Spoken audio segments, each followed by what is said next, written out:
Hello, and welcome to Creativity in the Age of AI. Thank you to our participants, Johann Diedrick, Joanna Zylinska, Patrick Jagoda, and Jon Satrom. Thank you to our sponsors and partners, the University of Notre Dame, the Riley Center for Science, Technology, and Values, Indiana University's Eskenazi School of Art, Architecture, and Design, the College of Arts and Humanities Institute, the Institute of Digital Arts and Humanities, the Luddy AI Institute, and the Media School at IU. And a special thanks to Professor Ed Commentali, Associate Vice Provost of Arts and Humanities and the Director of the Arts and Humanities Council at IU, who helped facilitate our series of events on creativity in the age of AI. So we'll first say a little bit about our purpose in bringing this group together and what we hope will emerge from this summit before introducing our participants at greater length. As we all know, generative AI algorithms like ChatGPT, Bing, Midjourney, and DALL-E have recently taken the world by storm, offering what appear to be all sorts of new opportunities for people to create art. On the other hand, this new tech raises all sorts of philosophical, ethical, and political questions. For example, are we simply hastening the automation of the creative industries while exploiting vast archives of hard-won human art? And does this represent the outsourcing or abandonment of our capacities for imagination that might otherwise serve as important wells of resistance against oppressive cultural and social forms? And ultimately, what even is creativity and innovation, and why are they so important? While there is no shortage of think pieces, books, articles, creative and artistic works, and indeed discussions, perhaps quite like this one, that address these issues, what we wanted to do here precisely is to invite an importantly interdisciplinary mix of experts and engaged critics and artists, participants who engage thoughtfully in the practices of making creatively in their thinking, who can speak to multiple challenges and opportunities of this emerging age of generative or creative AI. We're joined by Johann Diedrick. Johann is an award-winning artist, engineer, and musician who makes installations, performances, and sculptures for experiencing the world through sonic encounter. He surfaces resonant histories of past interactions, inscribed in material and embedded in space, peeling back vibratory layers to reveal hidden memories and untold stories. He shares his tools and techniques through listening tours, workshops, and open source hardware and software. He's the founder of A Quiet Life, a sonic engineering and research studio that designs and builds audio-related software and hardware products for revealing new sonic possibilities off the grid.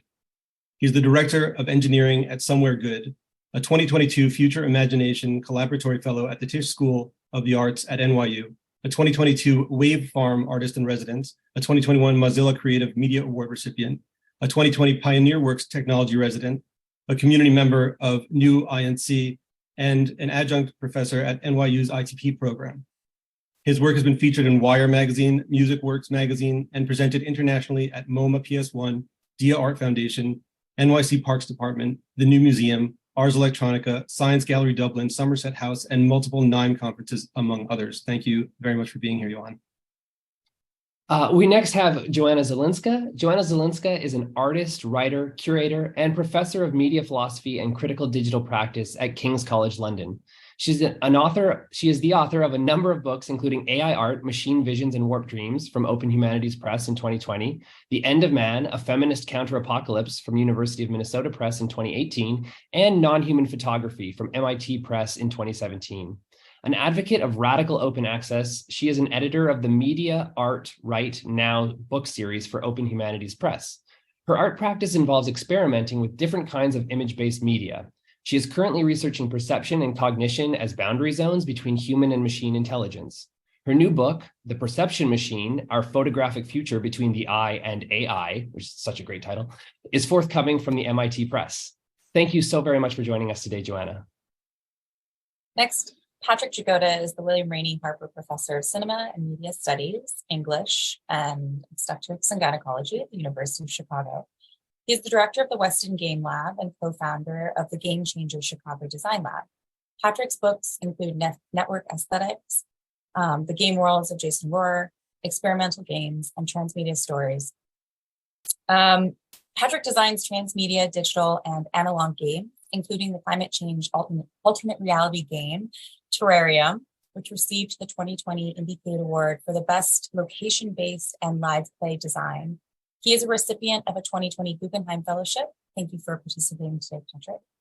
And finally, Jon Satrom is an artist, an educator, and an organizer who problematizes old and new media structures, interfaces, and conventions. He's a kludge artist and a creative problem creator. By day, he fixes things, interviews folks, and creates digital tools at Studio Bread. By night, he breaks things in search of the unique blips inherent to the systems that we use. Satrom performs real-time audio and video noise and new media art, develops artware in participation with Pox Party, and has co-programmed and experimented with organizational and curatorial systems with Dirty New Media and Glitch comrades. Thank you very much for being here today, Jon. And before we dive into questions, I think we should also introduce the organizers and hosts. Hi, I'm Sarah Edmands Martin. I'm an assistant professor at the University of Notre Dame in visual communication design. Hi, I'm Patrick Gamez. I'm an assistant teaching professor in the Riley Center for Science, Technology, and Values at the University of Notre Dame. Thank you for being here today. And I'm Caleb Weintraub, an associate professor at the Eskenazi School of Art, Architecture, and Design at Indiana University. All right, so while our questions will often be pitched at one or two of our participants directly, we want to encourage you all to respond, and not only to us, but to each other. The hope is to produce a genuine dialogue. So this first question is directed towards both Joanna and Patrick, but I wonder if others will have some insight.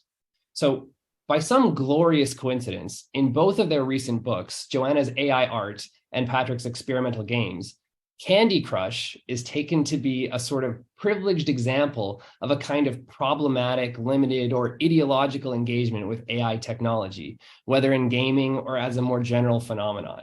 So I was wondering if you could both take a moment to unpack that for our audience and explain what exactly you mean by that, or what you find problematic about the Candy Crush ethos or Candy Crush subjectivity, and hopefully explain to our audience what kind of different engagement you might be hoping for. So I'm happy to start, and I can do a little bit with Candy Crush and then move into like AI and games, which I think is an interesting topic. So my experimental games book is about the relationship between aesthetics, economics, and culture by way of video games as a form. And in it, I took something like Walter Benjamin's media aesthetics approach and combined it with game studies and a history of ideas. And I didn't actually take up AI extensively in that book. In fact, Candy Crush is a match 3 game, doesn't have a particularly notable or robust AI associated with it. But people have made some really interesting bots to optimize Candy Crush strategy. And the company that makes that game, King, uses an AI called Bait to test new levels for the game. So essentially, the company uses machine learning to test and evaluate game features in an unsupervised, scalable way. And it also allows them to test portions of code that might be a challenge for human testers to diagnose and improve. But I do think, as a game studies scholar, I think it's worth taking a step back to ask what the relationship is between games and AI, because I think it's deeper than the kind of superficial level. And video games are, to me, very important as one of the key popular art forms of our time, and arguably the most lucrative, right? We're talking about a $195 billion industry, which makes it a really important case. So with games, right, some of the earliest games didn't use AI. So games from the late 1950s, early 1960s, like Tennis for Two, Space War, these were 2-player games. But with the development of things like computer space invaders, suddenly enemy behaviors dependent on character-based scripting and pathfinding algorithms, which were kind of precursors to what we now have as neural networks. So you had AI being used also for things like adaptive difficulty, right? To make a game difficulty change as you're playing it. One of the more famous examples of this is maybe like Left 4 Dead. And the AI director that kind of adjusts to how well you're playing as a group. But I think more interesting than that, this connection between AI and games is the application of AI or the use of games as a place to test, to experiment with AI, right? So we see this kind of testing as early as the 90s with the chess playing program Deep Blue and its kind of famous defeat of the world champion Garry Kasparov in chess in 1997. Then you have AlphaGo using Monte Carlo tree search algorithms and supervised machine learning to defeat top Go players, which is mind-boggling if you think about how large and complex and creative of a game Go is compared to chess. And then you have AlphaZero, which scares me, right? Because it kind of, uses neural net self-play without human supervision to train an AI to play Go well. So then one last thing that I'll say is, what might we think of as like some of the alternative uses of AI in this context outside of just like making better games or testing AI? And I think there's like some interesting models for this. So for instance, there's a game called Ghost Recon Wildlands from, I think it's 2017. And this was a game that was like partially created using autonomous tools to generate parts of the game's terrain. So like AI didn't make the game, rather human designers modified and augmented material that was procedurally generated by algorithmic processes. So this shows us a really cool model of how like we might collaborate with AI rather than focusing on the kind of imitation or simulation model. And there I think it's really interesting to think about like what could our relationship to AI be if we don't use the Turing test as the starting point. So for instance, there's like feminist models of like care, where the AI isn't necessarily trying to be human-like, but is trying to be a certain kind of like alien companion to the way we act in the world. Or I think all the time about like philosopher Hubert Dreyfus's famous note about how human intelligence relies on both unconscious and subconscious processes, whereas computers, by distinction, require processes and data to be formalized and directly stated. Now, that's partially complicated by neural networks, right? We could say a lot about how ChatGPT pushes a little bit against that earlier formulation by Dreyfus. But there is something very interesting about playing with something that doesn't have an unconscious, right? That's like so interesting. Like, what would it mean like to play with beings in an interesting and complex way that have neither an unconscious or a subconscious? And as someone who feels like an alien about 47% of the time, that feels like a really interesting experiment, or some weird compensation, but I'll save that for my therapist. Thank you. Joanna, did you want to respond?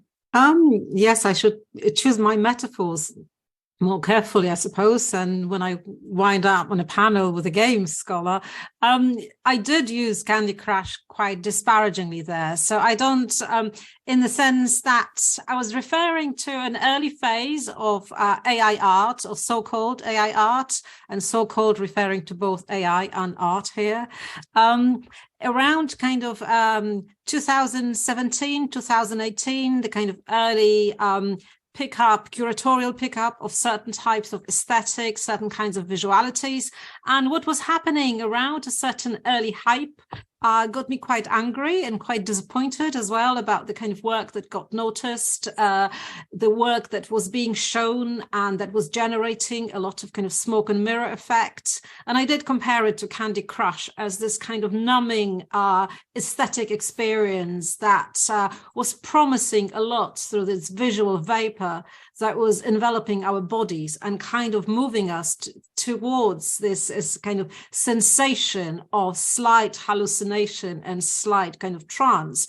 So that was getting me angry, not just because I don't like pretty moving things or lava lamps, because obviously who doesn't, but because I was disappointed about curatorial teams, institutions, media writers, the news, not noticing all the more kind of peripheral work, which was asking interesting questions about AI and about to what extent, there was an I in AI and how intelligent it actually was, what kind of promises were being made in its name. So that Candy Crush effects, that this early GAN-based work, which I say had this mesmerizing yet also kind of stupefying function, I thought, on both kind of bodies and minds of audiences in different places, was kind of a repeat of the Society of Spectacle, in its 2.0 version.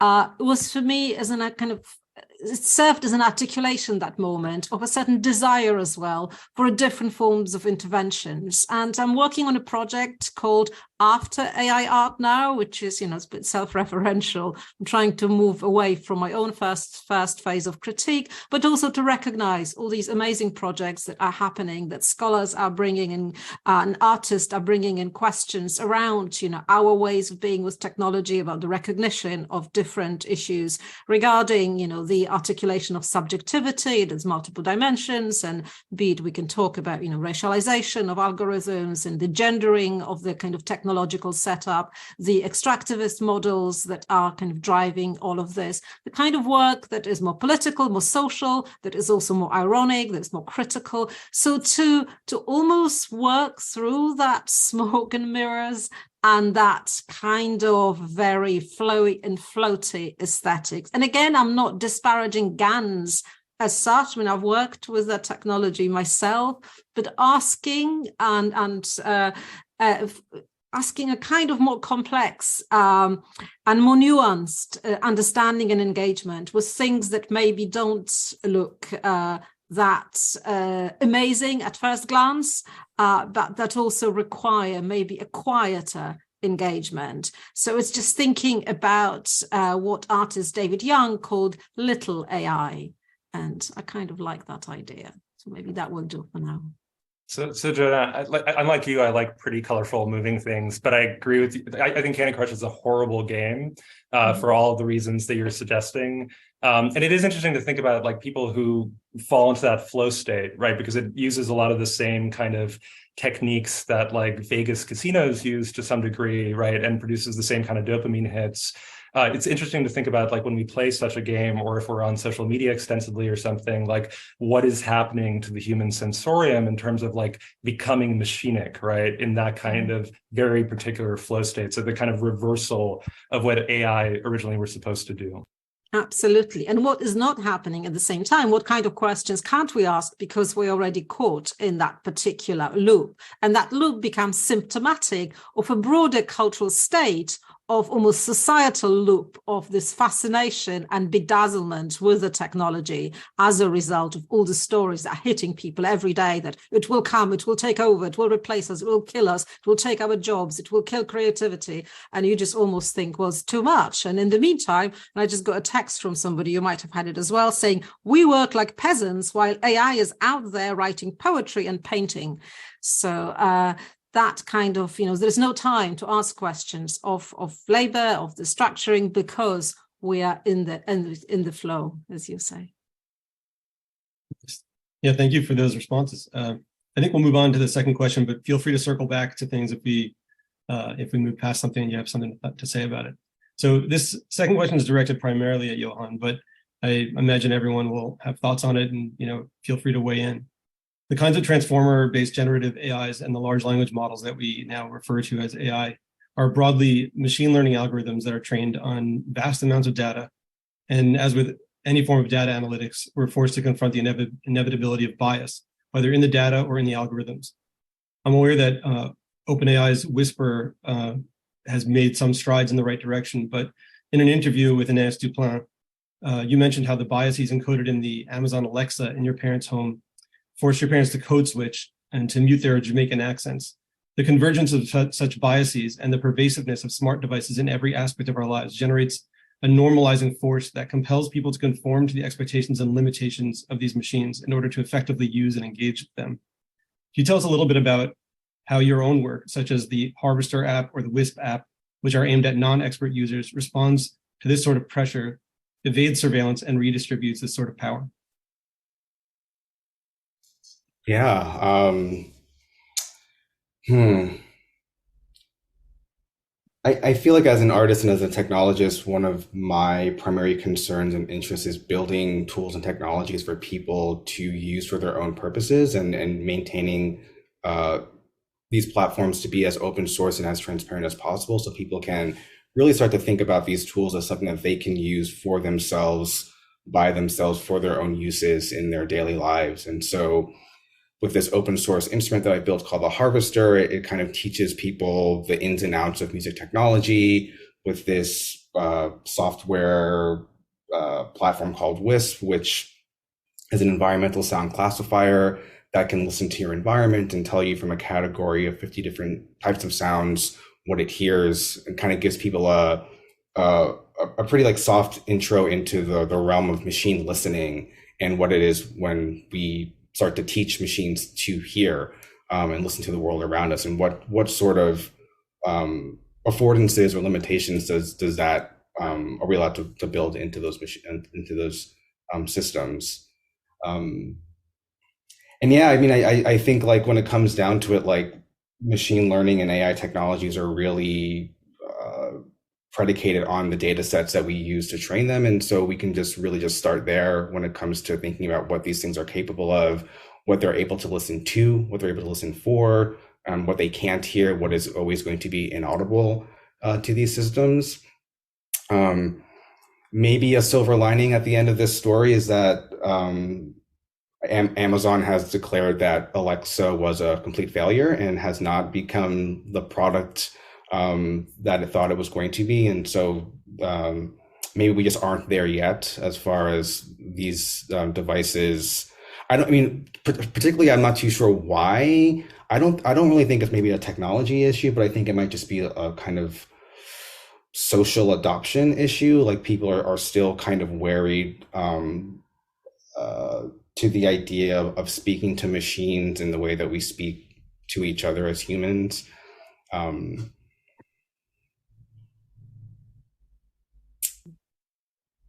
Yeah, a lot more to say there, but yeah, there's a lot in that question, I guess. Where else would you like me to go with that? I guess, I mean, even for anybody in terms of just bias in data sets or some of the other kind of challenges that we're facing, with these algorithms and with the data that's making up the brains. Yeah, I mean, I'll speak just a little bit more to the kind of work and research that I've been doing. It's been mostly around voice interface systems and speech to text technologies that are built on data sets that historically have excluded marginalized voices from them. And so when these products then come into people's homes, it's almost like the machines are training us into how they need us to work for them to do the functions that the product kind of claims it offers for us. And so without, broad kind of data sets that accommodate for all types and abilities, which is already kind of like a problematic thing to try to aim for, these tools will always kind of fail certain groups, certain people, certain voices. We see this a lot, I think, in the visual realm when it comes to face recognition technology, and there's been a lot of work done around that. But I think in voice and speech, it's a little less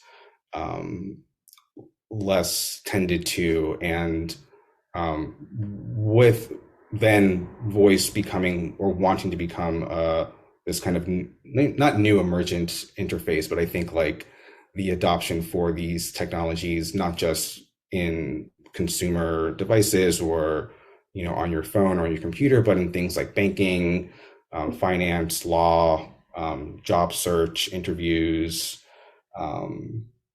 lots of broad applications out there where we see voice becoming this index for identity or some sort of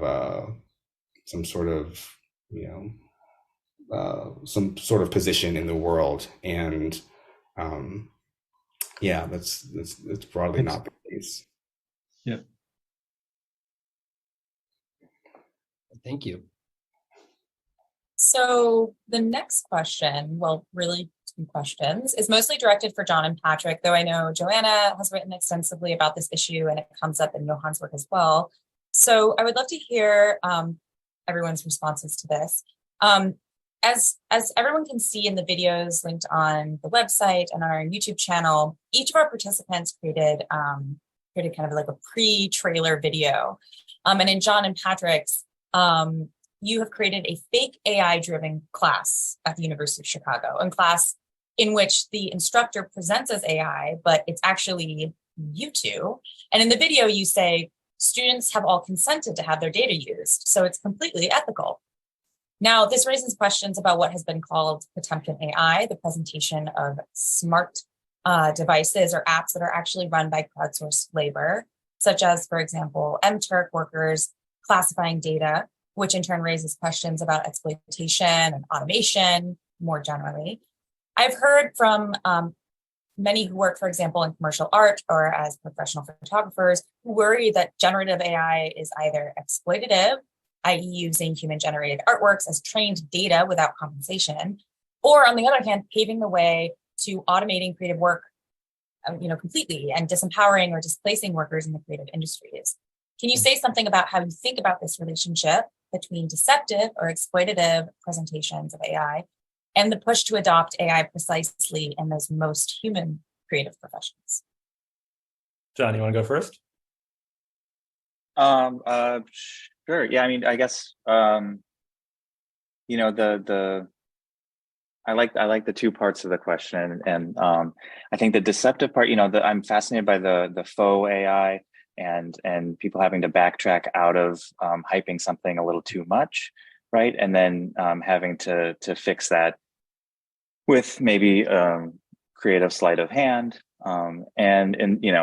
What we did was we created an AI educator and created a situation where students were led to believe for just a portion of the first class that they were going to be taught by an algorithm. And I was performing as that algorithm.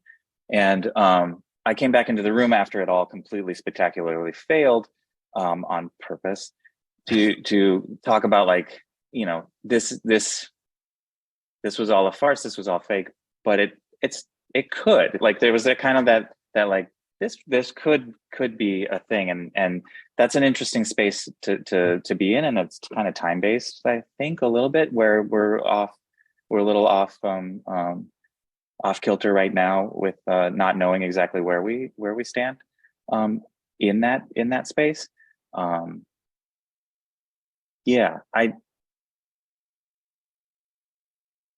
I might need a minute to think about the two edges of the question. So Patrick, if you want to hop in, I can.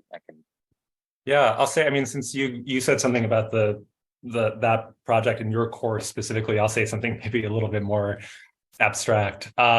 So I mean, I think the current risk to laborers with AI is mostly exploitative more than the potential end of things, but there's a little bit of both. And I just wanted to throw out as a fun fact that I think is relevant to this conversation.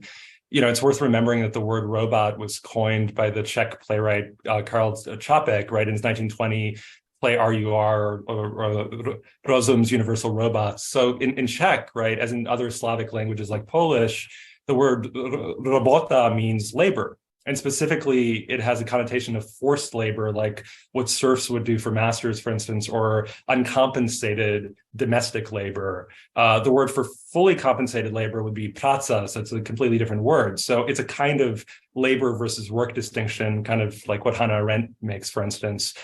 So linguistically, right, the concept of robots or AI automation is already linked to questions of labor and has been for over a century, which is interesting. But to answer like another part of the question, I guess, I'm going to relay something that the sci-fi novelist Ted Chiang argued this fall at an AI conference at the University of Chicago, which I attended. And I'm describing this mostly because I think it aligns with my position in some ways. And basically the TLDR of the talk was that capitalism is the far greater risk to the world than AI, right? So AI is not going to increase our standard of living. Best case, a handful of countries like the US or parts of Europe get some version of universal basic income to compensate for job displacement or further income inequality, this is all likely to cause. But with that, right, I mean, I'll just remind you all that a version of basic universal income was already proposed in 1969 by Nixon by way of the Family Assistance Plan. And these days, people like Elon Musk have argued that we need a universal basic income. So it's an idea to at least be cautious about, given where it's coming from and how it's related to automation. And of course, like one version of universal basic income gets us, right, a contemporary update on company towns where that income goes to serve the largest corporations, especially big tech, and also giving like merely $1,000 a month to every adult American would cost about $3 trillion, which is, approximately half of the federal government's budget. And I'm going off on this like tangent because I think like those kinds of concerns are also questions of AI, even though they don't appear to be.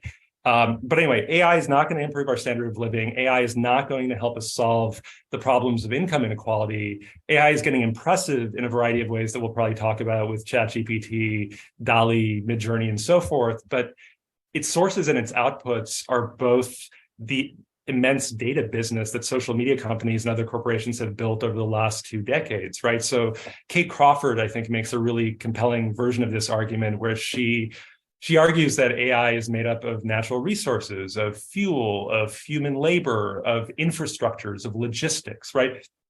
She's like very materialist about this. And for her, AI is nothing short of a form of exercising power and a way of seeing.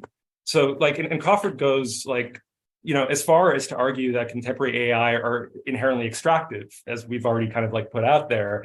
And she writes that the creation of AI systems depends on exploiting energy, exploiting mineral resources from the planet, cheap labor, data at scale.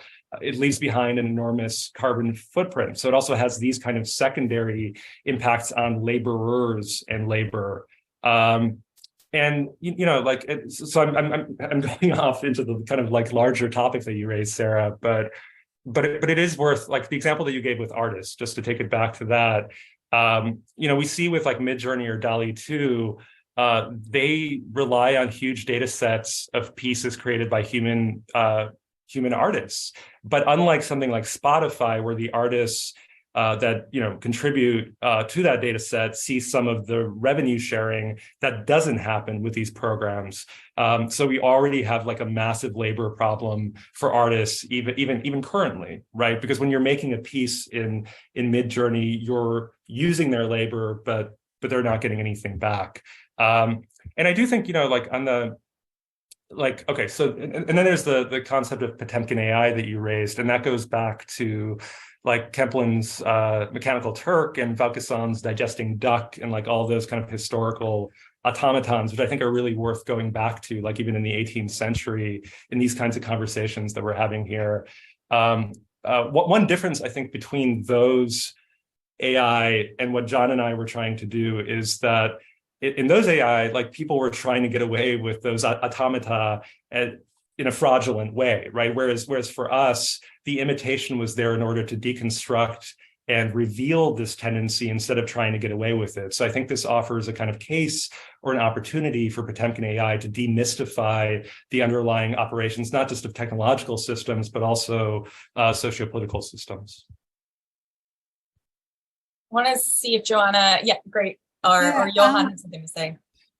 Yes, so I mean, this idea of a kind of exploitative AI and obviously the has been of interest and importance to me for a while. And even in the AI book, I did a little experiment. It was an art project working with Mechanical Turk. So kind of hiring workers to produce a picture, a view from their window. As many of you might know, a view from the window is the title of the officially first photograph produced by Nicephore Niepce from his house in Bourgogne in kind of early 19th century. So I wanted to create this collective portrait of artificial intelligence, which is what Amazon has unofficially been calling, the workers on its MTurk platform, people hired because it was cheaper to use that kind of low rate human labor than program computers to deliver that kind of simple tasks, and then kind of created that little kind of portrait. But what was driving that art projects, inquiry, kind of practice-based research, call it what you wish, was a desire to reflect more broadly on the question for how long we can afford to be creative, who can afford to be creative today, for how long, and what does it mean for us working at, in art schools, working in universities. So how long can we afford to have universities? And I was very intrigued by your course, kind of Patrick and Jon, and with your horse, but at the same time, it's a premonition of things to come, of course, because I mean, all of us on this panel panel are attached to universities in one way or another. And presumably with all the, difficult relationship as we might have towards them, presumably we also recognize some value in them as institutions, historical institutions, some problems. But that what's happening now with a push towards online education, the modularization of everything, the absolute disruption of the linear narrative, the kind of production of everything in chunks, the use of artificial voices to deliver. I mean, very soon you will not be able to tell the difference between an artificially generated course, which is a spoof, and a cheaply put together one that is being kind of hawked somewhere at a university that's lower in the ranking tables, that doesn't have money for administrative staff anymore or to pay faculty, and will has finished its tenure lines, and it will say, well, this will do. So that sense of the huge transformation to the kind of intellectual labor of academics, professors, creatives, artists. I mean, this is what we're kind of living through now. And obviously it precedes AI or the kind of wide use of machine learning, because some of these experiments have been taking place for a while, but on the kind of labor aspect. But it's not just the question of labor, it's also the question of what will count as culture or as valuable knowledge. And will there be some kind of little retreats that people in Harvard, maybe in Chicago, you'll still have some, I don't know. I mean, in London, we might have, Oxford and Cambridge will be good because they are already like theme parks. So we will be able to have those kinds of university experiences the way you have, I don't know, a Harry Potter experience in other places. But everywhere else, we will have these avatar-driven forms of knowledge. Anyway, so I'll stop my little rant now. I mean, one case, just to very quickly throw at this, right, is like people have already experimented with like teaching assistant AIs. And in one case, I remember, maybe this was MIT or somewhere else, right? Like the one way that students knew, the only way that students knew that the TA online was an AI was that it responded too quickly. It wasn't about the quality of the response, because of course, like what we do oftentimes in managing a course, not teaching a course, is very algorithmic. So it is like one area in which that is like a very easy kind of imitation. And so like the perfect AI teaching assistant would have like had a 5-minute delay or probably like a 24-hour delay before getting back to the person. But this raises one kind of question about like labor within the university context and how artificial intelligence might change that. Yeah. But we are playing with an idea, but I can already see some kind of higher level managers like rubbing their hands and thinking, great, because at least they won't go on a strike. They won't be difficult and stroppy. So almost ideal workforce. So, careful what we wish for. I'm already in the class starting to email students with one of those AI avatar video things, right? So and it's of me, of my likeness. But I'm setting up a thing that hooks up to ChatGPT so that ChatGPT gets the help message, interprets it, produces the video, sends back the video. And that's kind of a scary, legit pipeline for it. But I think, at least in the way that I teach, or the way that some of the ethos that we're trying to push across of creatively misusing technology or questioning the mediation that our tools give us, I'm really hoping that, I don't care what kinds of questions that thing is generating back to the students. I mean, I'm a teacher, but I'm more interested in them figuring out the loophole or the play with that system that's been built up.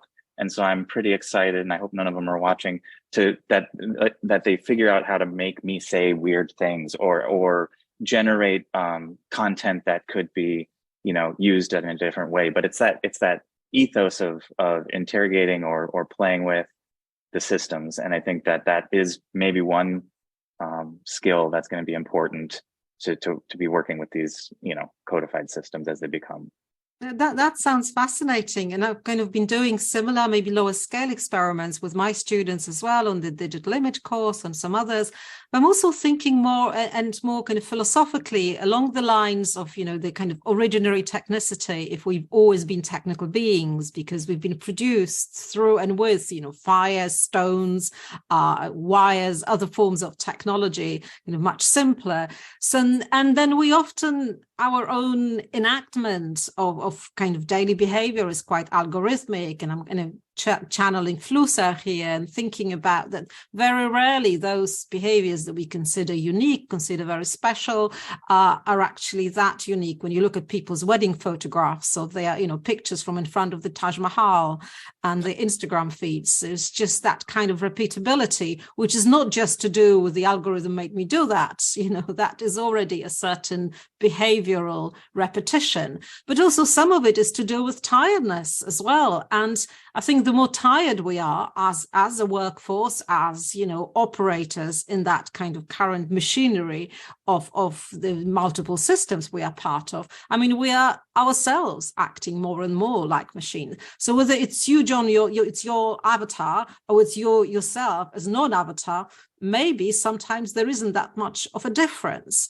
And obviously, to recognize that, in a way, it could be a scary thought if you're a humanist, but if you are prepared to kind of embrace other forms of philosophies, technologies, while at the same time not going down the route of transhumanism and Elon Musk, let's go either to Mars or rebrand ourselves as humans 2.0, but to look for some other ways out of the humanist kind of trap, which we know has been a trap, which, in terms of, again, kind of political, kind of racial, gendered, and other categories of exclusion and narrowness. So if we think ourselves out of humanism, while at the same time recognize that there is this technical dimension to us, how do we then,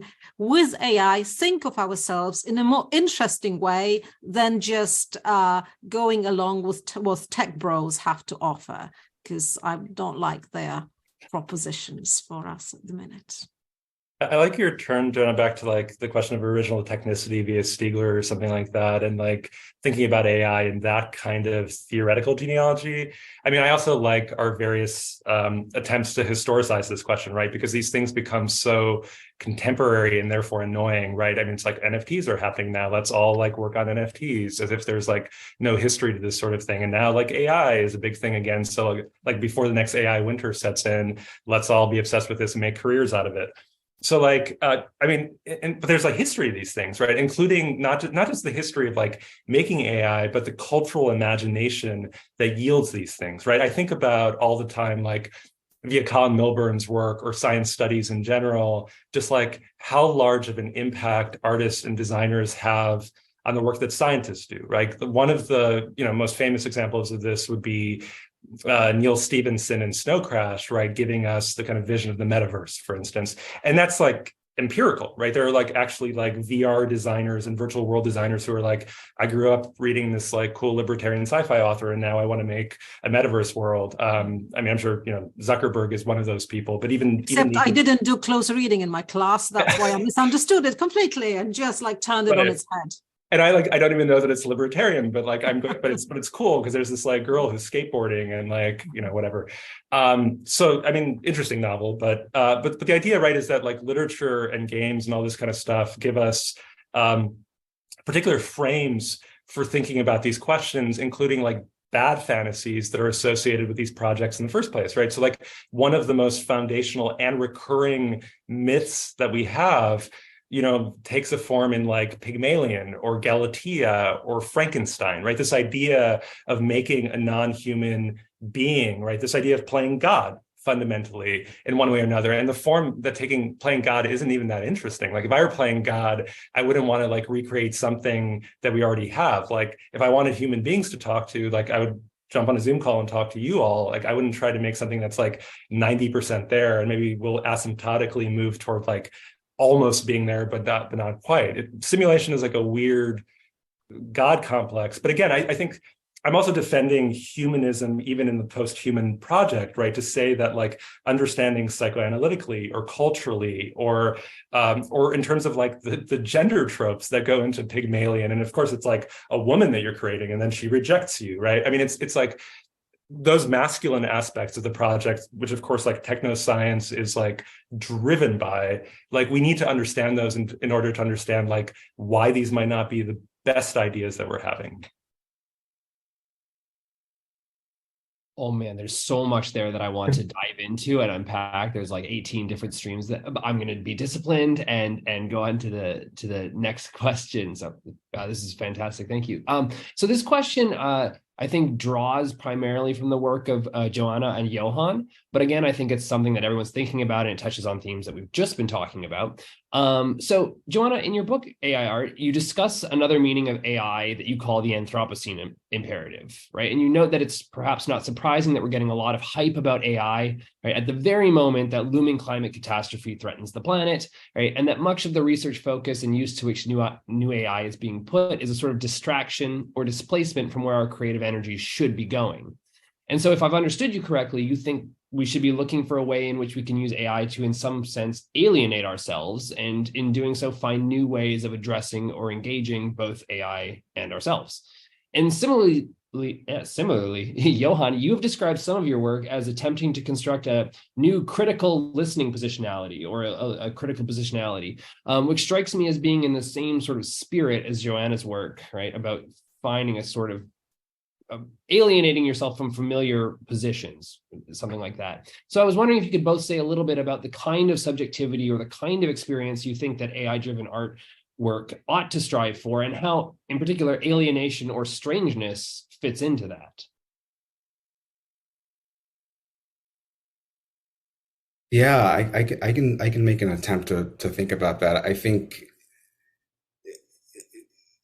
it's a little less interesting to me to want to recreate the human experience through these AI technologies, and so I'm more excited about projects that are trying to approach machine intelligence as machine intelligence and less as human simulated intelligence. I think we probably made a big mistake in calling it AI and not kind of like grounding it in a machine intelligence and framing. So what would it mean to have like machine intelligence outside of human intelligence and experience and understand and relate to an entity that is thinking way more differently or way more alien like than we are? When it comes to this like critical listening positionality idea, it really boils down to allowing people to arrive at this idea that listening is a social construct, or something that we're culturalized into. It's based on social, historical, racial, gendered, economic conditions that allow us to really, be able to listen for certain kinds of things and what we're able to listen for. And so being able to understand your own listening positionality then gives you some self-awareness to then maybe start to shift to the side of that and think about listening from a different place. I would be much more interested in an AI project that moves from that place and it's less about trying to recreate what humans are already pursuing. But I see less and less of that when it comes to the kind of AI artwork that's out here than others. I'm curious what others think. Yeah, so I really like that idea of kind of an alien intelligence or mode of thinking. And in some sense, it's a little disappointing that we are still living through that fantasy of it being modeled on us. So we, in a way, needed to remodel ourselves as computational and beings that both supposedly think and see things in computational way, which we know it's such a schematization that it's just actually, so far from the truth, and then to transpose it onto machines. And that both, I think, simplifies the human and kills off that alienness of the machine that could potentially. So that idea that, Johann, you're talking about of recognizing and engaging with and being intrigued by the otherness of machine thinking is very intriguing to me as well. And I'm thinking about as well this kind of form of the other, but we already have that to some extent with octopi, for example, that now we know are much more intelligent than we suspected for many years, or with dolphins, or maybe with other even tiny creatures whom we don't understand, perceive well, and understand. So the world might be full of forms of intelligence. Anthony Trauau's shows us that plants have a much more advanced intelligence than we ever realized. So that to those forms of calling it intelligence or calling it forms of being and communicating and engaging with organisms in ways that to our perhaps limited, as it turns out, human understanding, I think is something interesting. So that production of AI in this moment could be perhaps a way of dealing with the discomfort of the human. So we think we are creating something alien, but in fact, we're trying to create something that gets into a loop with us. So it's like a little mirror effect, while curtailing all the kind of differences around it. And to kind of linking it back to my own interest and work around the Anthropocene and this kind of trying to reposition AI as the Anthropocene imperative and saying that AI becomes a replacement problem for some other kind of planetary issues. So it's sold to us as a planetary product that will change everything, while at the same time it messes up the planet even more because of the number of resources, both material coming from the earth and geological and human resources that it needs to digest in the process. So that kind of replacement issue here worries me. But also, as I said, I'm not a humanist, but I am interested in humans, and a number of individual humans, as well as what happens to how we articulate ourselves as humans.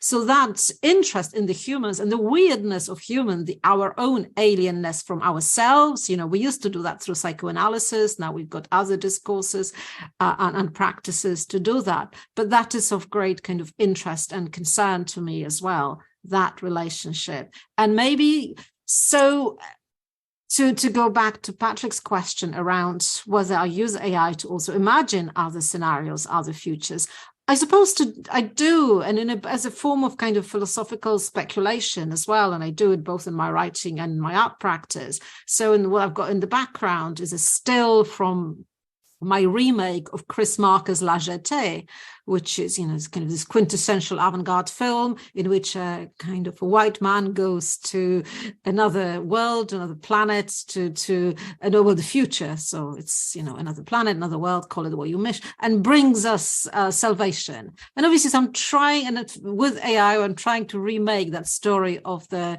kind of white male savior who brings, and AI delivered, and obviously produced that kind of completely crazy post-gender, genderqueer, feminist counter-apocalypse, that is, in which other things happen. The gender roles are opened up, and obviously it mixes up the pronouns, it mixes up the relationship with the mother, which is so Oedipal in Marker originally, but becomes much more complex and beyond that family structure, which is the foundation of both the kind of economic order and the kind of heteropatriarchal order that underpins all of this. So in that sense, those little experiments, I enjoy them. I enjoy them as kind of thought provocations rather than just pure art, and as ways of opening something up through which something might happen. But I also am aware increasingly that this is not enough. I mean, you can do that. So I think this kind of work needs to be combined, maybe not by the same people, but with policy work, with interventions at state and kind of suprastate level. The European Union is doing, European Commission, quite a lot of interesting work in terms of kind of policy work around the regulation around some of AI. So I think those experiments that we do as academics, artists, or technologists, I think they are important. I think it's important to work with AI. I think the question of, should we use it in universities? It's a little bit, I'm still surprised that people are actually asking that. I mean, that ship has sailed. I mean, I think I'll stop now. Yeah, this point about like AI the word intelligence being the wrong word, I couldn't agree with that more, right? I mean, it's completely the wrong frame for this. It produces a public imaginary that isn't in line with what these tools are actually doing. But it does raise the question of like, if you wanted to make an actual artificial intelligence or something that perhaps even had some resemblance of consciousness, so that's like a big debatable thing, like where would that come from? If you wanted to make like an alien AI in some form, where would it come from? It would probably come either from like an artist or billionaire. It wouldn't come from like usual capitalist processes. Why? Because like there's no reason to say build an AI with consciousness or to build an alien AI, because there's no good business model for it, right? Like people want tools. Like the things that we're talking about are like statistical processes, data collection, software, and so forth. But if you wanted to make something that was like genuinely interesting and non-human, you would have to find some alternative route. Like Bezos might decide one day that instead of making like a new Lord of the Rings TV show or buying a yacht, he might want to make this particular AI and put billions of dollars into it. That's, you know, that's a viable route into that production. Or some, you know, like genius artist collective might come together and produce this like very different way of thinking about AI. Or maybe universities, right, which are like behind Google and the big tech companies, might still have a little bit of space and just enough money from the NSF or something like that to be able to experiment with like alternative models that are not Turing's imitation game, right, are not merely replicative, but are thinking about these alternative ways of what the relationality between human and non-human could be. I mean, I'm not holding my breath, but it's just interesting to think about how unlikely the pathway into like what literature has given us for hundreds of years actually is, given the state that neoliberal capitalism takes today. I'd also maybe like to throw out there, this is a little out of my depth, but I think, you know, we talk about artificial intelligence, and perhaps maybe we can open that up to intelligences. But I think like the kind of intelligence that we're always talking about is like cerebral intelligence and like the intelligence of the mind. And so what I'm also interested in this kind of machine intelligence is thinking about autonomous objects that learn more from a sensory or an embodied place of building up its intelligence. And I think a lot of our intelligence that we accumulate over our lifetime is built upon like our interaction with the world and through our sensorium, through perception. And so like, how can we think about deriving or building up a kind of intelligence that isn't just based on facts and information and computation and all of these kinds of technical processes, but something that has a bit more sensuality to it, or a bit more tactility to it, which I think is actually like a very, you could argue that a lot of our intelligence really does come and is derived in this kind of multimodal sensory way. And I think that kind of starts to point us to a different kind of artificial intelligence, which isn't just thinking about the human mind as the only origin point of intelligence, but something else completely, entirely different. Yeah, just to add to this quickly, if I may, because there's been a lot of kind of research coming from biologists who are very well versed in computer science, but very critical, like Edelman and Rieck, for example, have been rereading Alonso Church and Alan Turing's foundational texts around them, and thinking that it's such a misnomer of kind of neural networks, because there is nothing neural about them, and even the network isn't quite a network, and the overlooking of biology in the design of computer science and the kind of model of computation, and the mind as computational and vision as computational.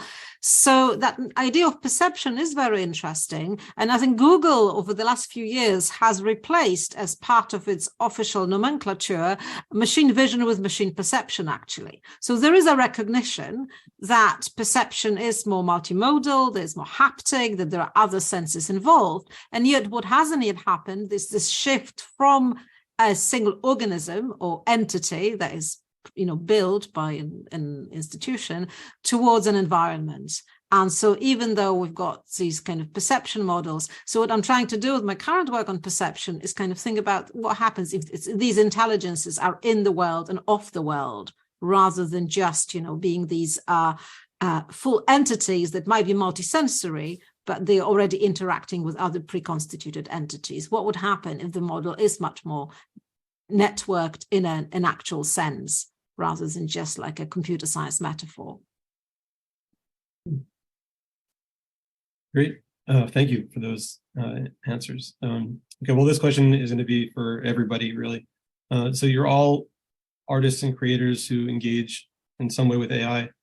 And when you're incorporating AI into your practice, what is your primary objective or focus? Are you interested in creating works of art, such as games, photographs, apps, sound collages, or do you have a different goal altogether? And setting aside the debate about whether AI can possess creativity in its own right, do you feel that working with AI allows you to do something unique, sort of augments your practice or something?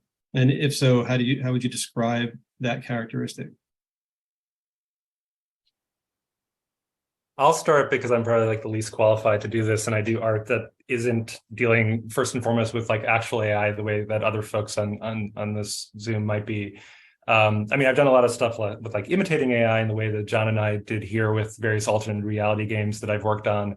But I think a lot about how every new technology produces like a different kind of sounding board for creative practice. So like when Google search got really good, for instance, like that became part of my like associative brainstorming moment, right? So even when I was writing, or if I was like making a game, or if I was working on a performance piece, right, I would like throw all kinds of terms in Google search, either images or regular, and see what associations came from that as a first step, right? Like before any form of actual composition took place.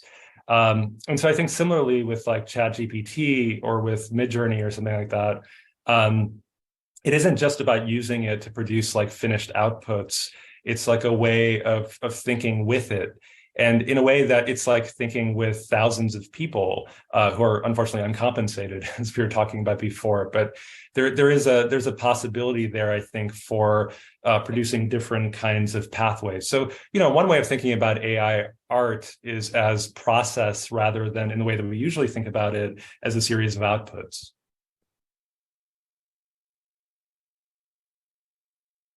Yeah, I'd agree though. I mean, I think the process is aligns with my practice as well. And I feel like when you asked the question, I thought immediately dancing on the edges, looking for the edges, trying to push up against it. If it's, prompting image generators with passwords, and seeing, or no prompt outputs, or finding the areas where, that you can get Dadaist poetry out of a system, and then see how that goalpost is always moving because of this progress that we're talking about, right? And you can then start to unpack or get a lens into the some of the motivations of certain actors or certain tools, and so I find myself being drawn to those, and that's because of my background in just coming to technology backwards,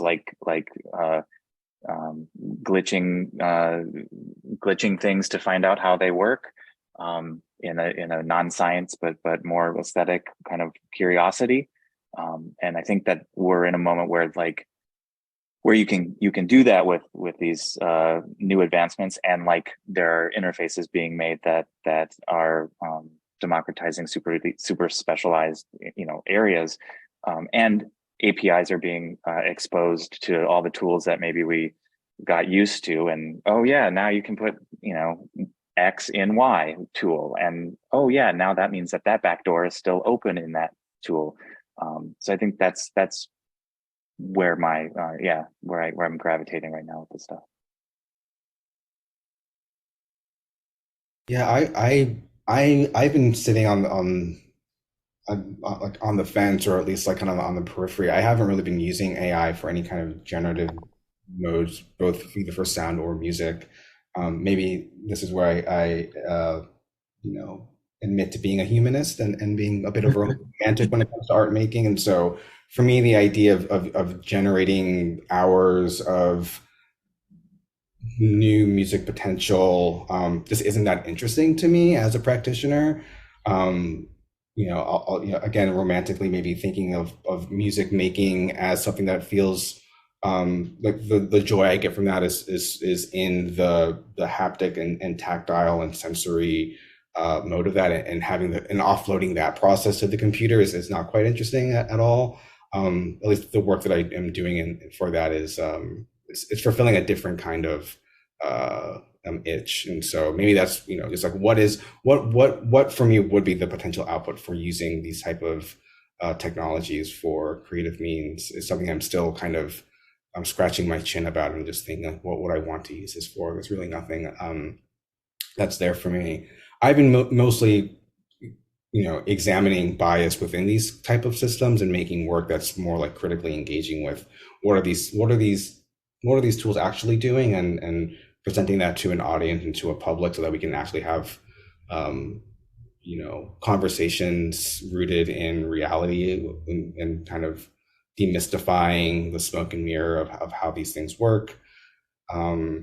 But as broad-based tools, I think just being able to kind of analyze and speculate on, what would a machine listen for, what would a machine find interesting to listen to, or how does, knowing that like machine listening and human listening are very different. What values and biases are we like embedding into these things without really knowing beforehand, that start to skew these things to listen for things in ways that we purport to be neutral, but in fact are quite not.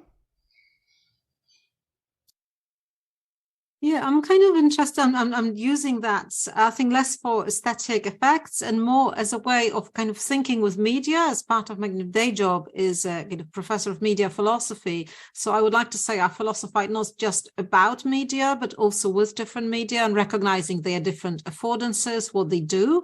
And I understand that there is a difference between an exegetic argument that has to be laid out carefully, and while at the same time, I think there is a need for thinking about media to involve actual engagement with those media and seeing what they can and can't do, but how they also change us, because obviously our own modes of thinking, our forms of knowledge are shaped by the technologies we use on a day-to-day basis. So I think those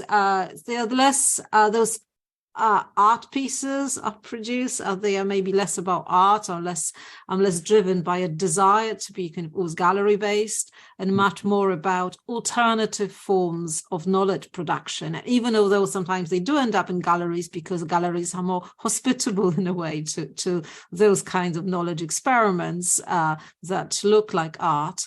But there is a historical dimension to it, and recognizing that any form of knowledge we've produced, has always contained that other than human element. I mean, artists, in the past, they used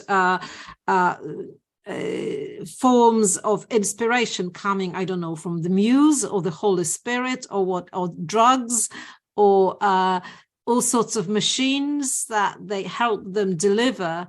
And some artists do it consciously, embracing machinery, as kind of painting robots from the 50s, Jean Tinguely.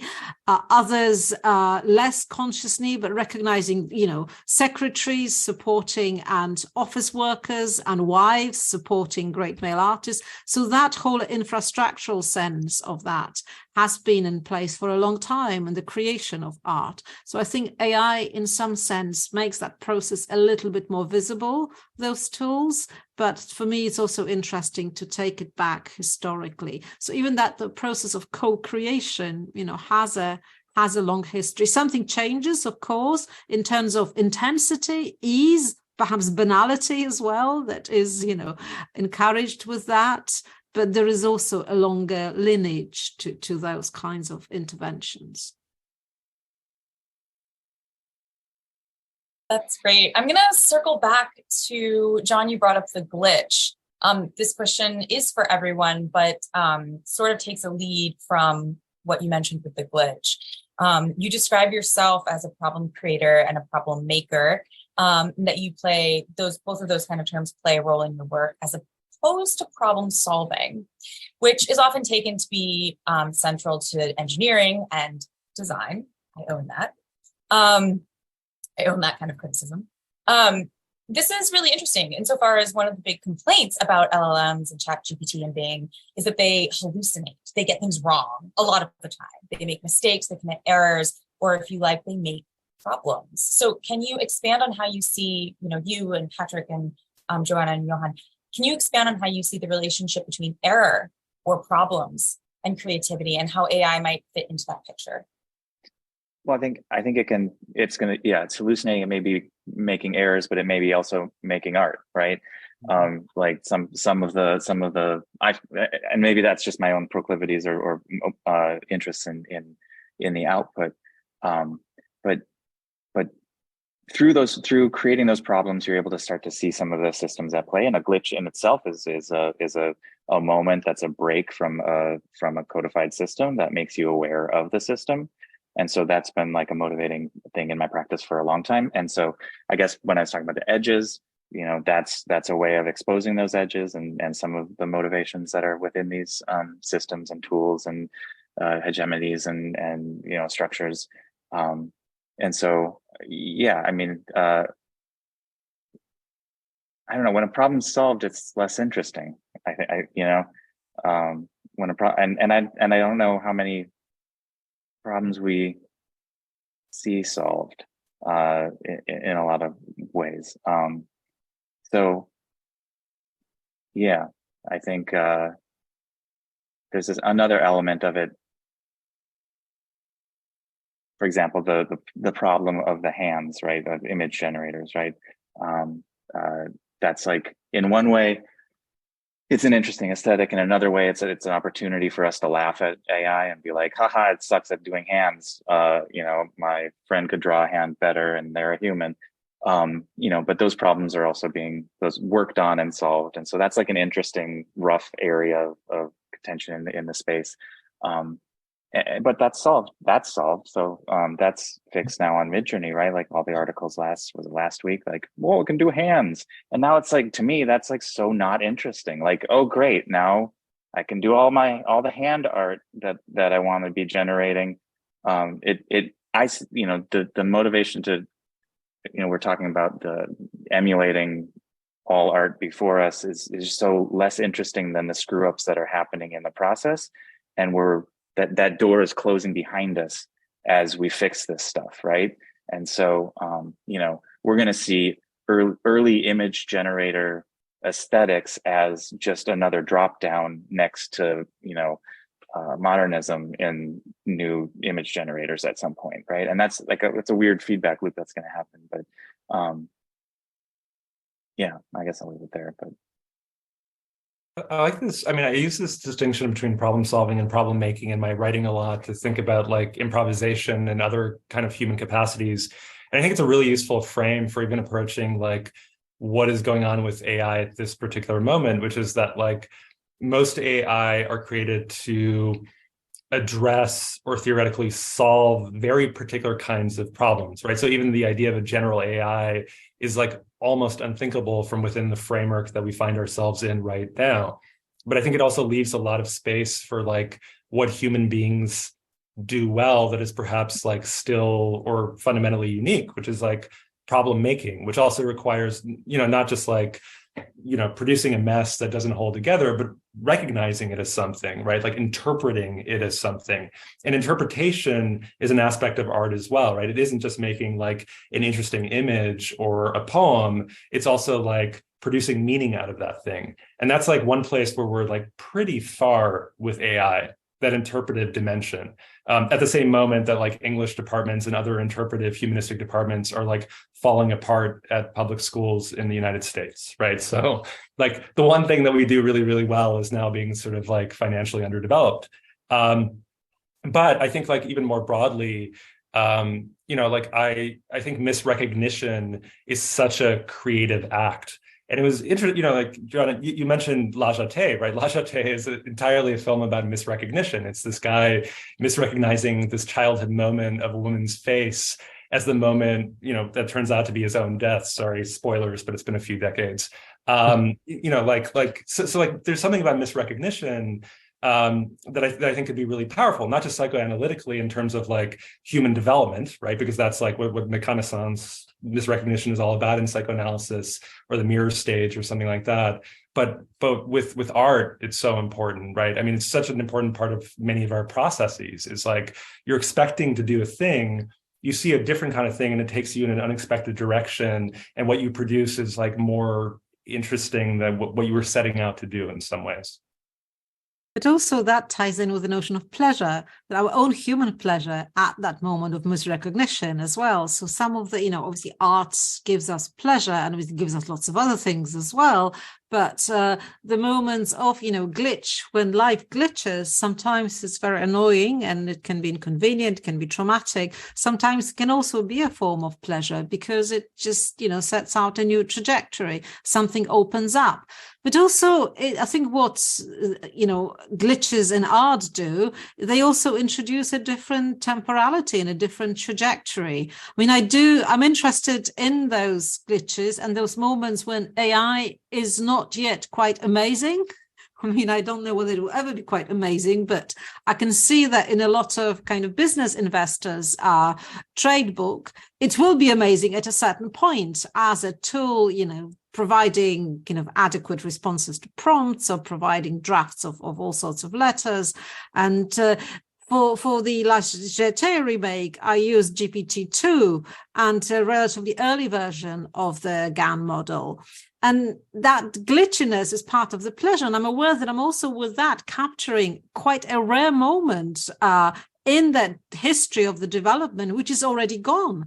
And that film is going to be part of that new book. And part of me was worried because I was, with every, it was going for reviews, and then a new model came out, it was going into proofs, and then a new model came out. And obviously, in a way, I was thinking, that's fine. I'm not in competition here with, OpenAI about who uses a better model.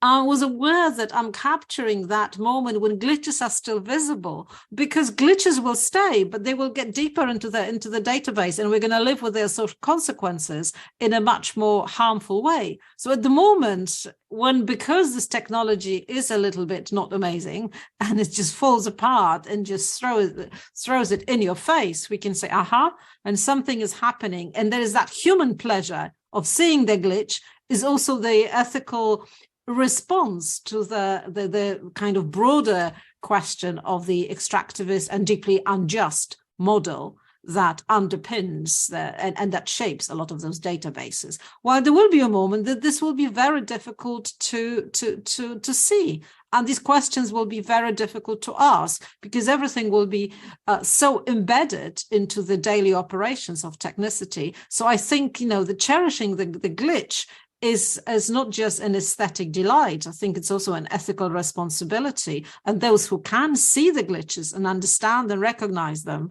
I think that's probably quite a useful task.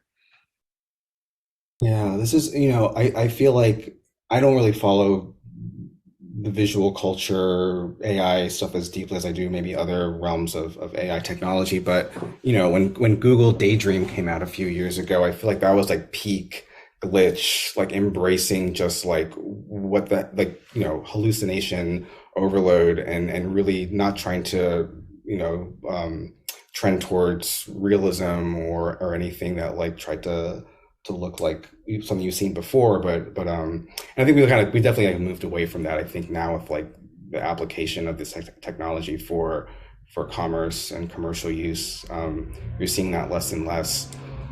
And so, yeah, I mean, I think, generally speaking, like with the glitch, it's a way to kind of open up possibility of these technologies and say that, this tool is made for a particular kind of purpose, but, me as an artist technologist can kind of crack it open and make it do things that it wasn't designed to do. And that really kind of opened up the floodgates for like what is possible into the future. A little less and less in the kind of music and sound realm, which is a little disappointing, I guess. I'm seeing more generative AI use cases that are around, making pop music for advertisements or movie scores and things like that, which is kind of doing the kind of shifting of labor that we were talking about earlier. I want to try to make some association and jumps that may or may not land. I'm thinking about Kevin Slavin, who talks a lot about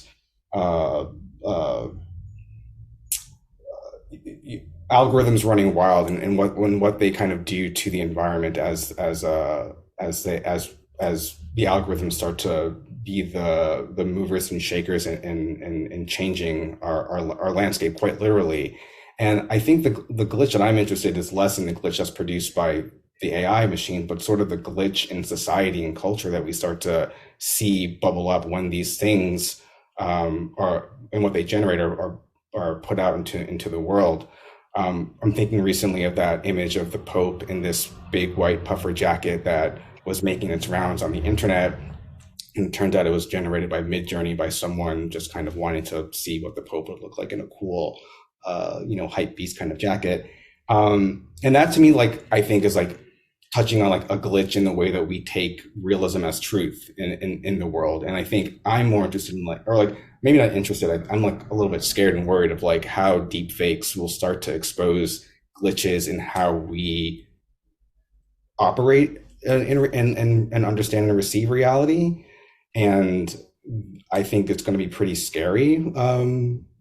As you know, in the world that I'm in, voice cloning is becoming like the big way to glitch or social engineer or reverse engineer systems of authenticity or identity that could, open up people's bank accounts and other sorts of things. So society as a system that has potential for glitch, and these AI systems as being able to circumvent or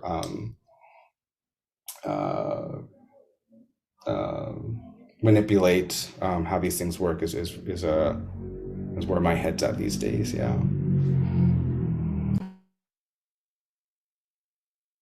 With that some of the voice stuff, I was just talking to a friend about this, and the practice of like Franken editing, right? Like Frankenbiting a soundbite together behind footage or whatever.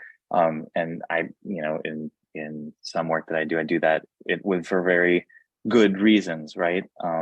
Is it, not a fully formed question, but it kind of makes me think like, is it a democratization of these techniques that are already existing? Like voice cloning is, different than Franken editing, but it's kind of like the next part of that. I don't know. And so I guess like I said, not formed question. Is Franken editing sort of like Macaulay Culkin in Home Alone when he was trying to order pizza? Maybe, I guess. Yeah, if you do an interview, right, and then you somebody screws up and you replace a couple phonemes here or there, just to get their point or get something said a little bit better. Yeah, but I never thought about doing it for bank account opening.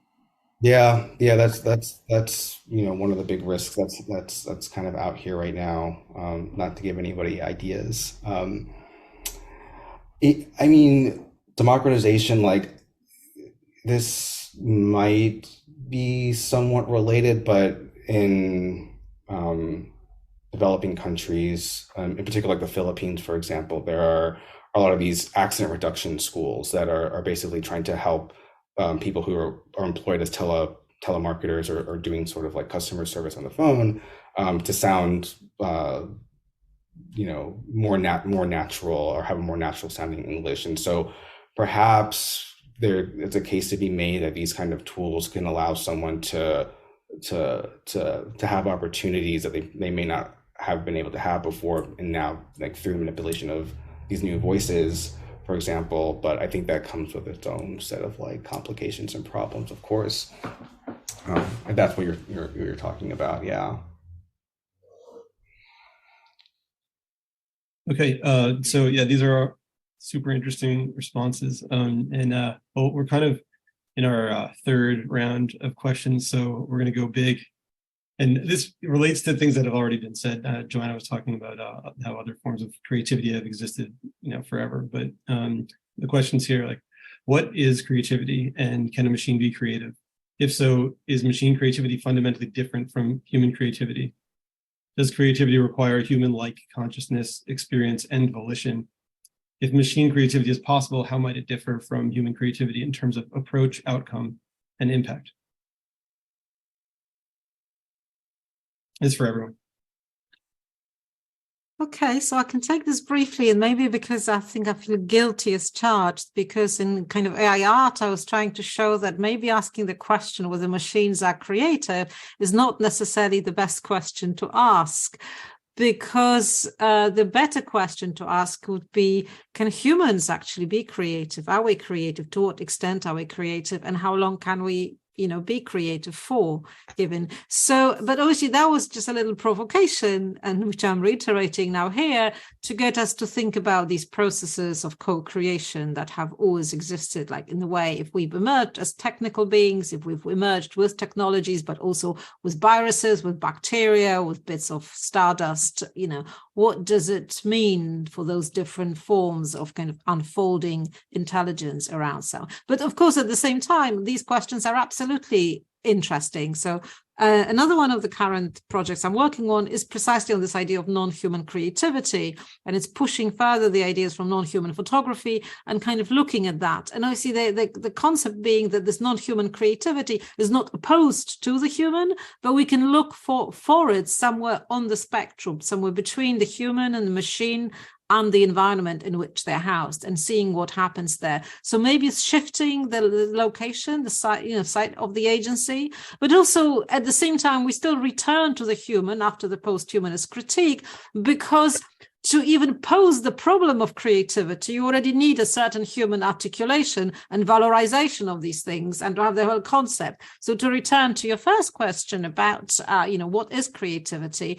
And so a lot of people now tend to take Margaret Bowden's kind of computational scientists' definitions, and they are very interesting in the sense that they move beyond that either romantic idea of the genius, of that kind of, something, either creativity as a spark from outside, and it's talking much more in terms of kind of patterns and deviations from patterns, and also recognizing that that creativity doesn't have to be one of a human artist. But there is always the question of who is the recognizer of that creativity, because at some point these discussions will stop being meaningful to us, because even if that recognition, I'm sure we could teach a machine to recognize that creativity, but at some point we will get bored with this game. Maybe we'll need to invent some other pastimes for ourselves. But in that sense, even if the machine passes the creativity Turing test and can really recognize, well, this is creative, there is already lots of shows curated by machines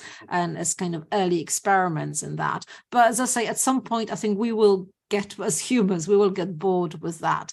So that sense, in a way, there is obviously every reason in discussing, what is creativity to us right here, right now, in this moment, when there is such a, intense pull and push of this concept from so many different directions. And I do think kind of working with some kind of computational definitions is interesting, but as a way of opening up, but then returning to the human about it, saying, who does it matter to, what for, and how can we still continue with that discourse, which isn't just part of, let's try and monetize another aspect and have more of it by different agents.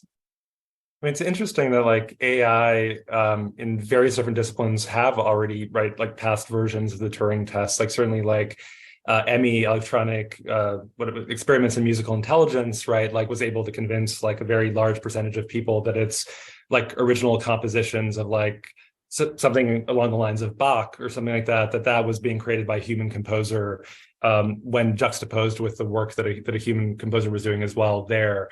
Or even if you go back to a very early moment with Eliza, this very early chatbot technology, it was not a very good chatbot because it was such an early moment several decades back, but there are at least these apocryphal stories of Eliza as this Rogerian psychoanalyst, being able to convince people that it's the human intelligence because what was that form of psychoanalysis but asking people questions and reiterating their own language to them and giving them space to respond, right? So within that context, it was easier to pass the Turing test. So context really matters. I mean, I'm basically adding a footnote to what you said because reception is such a big and important part of all of this. What we deem intelligence, what we deem creativity depends on who is receiving it and in what context.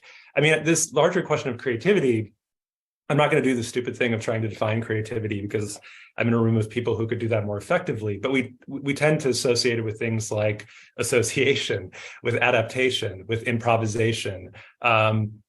Oftentimes, it gets equated with originality or novelty. That's not my understanding of creativity, but that is a very common way of oh, that's so original and therefore creative. So according to that very common understanding of creativity, do AI produce novelty?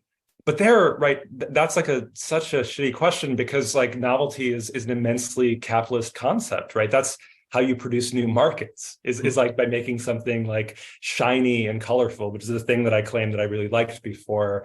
So maybe again, I'm more capitalist than I want to be. But like for the situationists, for Guy Debord, right, plagiarism can be creative. I mean, for many artists, right, I mean, these are versions of modernism, that like plagiarism or mimicry can be immensely creative as well. And with like 8 billion people in the world and the internet, there's very little originality remaining, right? There are like recombinations of things in different ways, in different contexts. But in terms of like raw formal originality, if you know history, there's very little of it. It's just that most of us don't know history, and that like, my students can remember usually exactly a year and a half back, and not much further than that. I'm kidding. My students are really great, but like, there is a questionable relationship to history there. But I think the bigger point about creativity is just that reception is so important. Interpretation is so important. Like, is a river creative?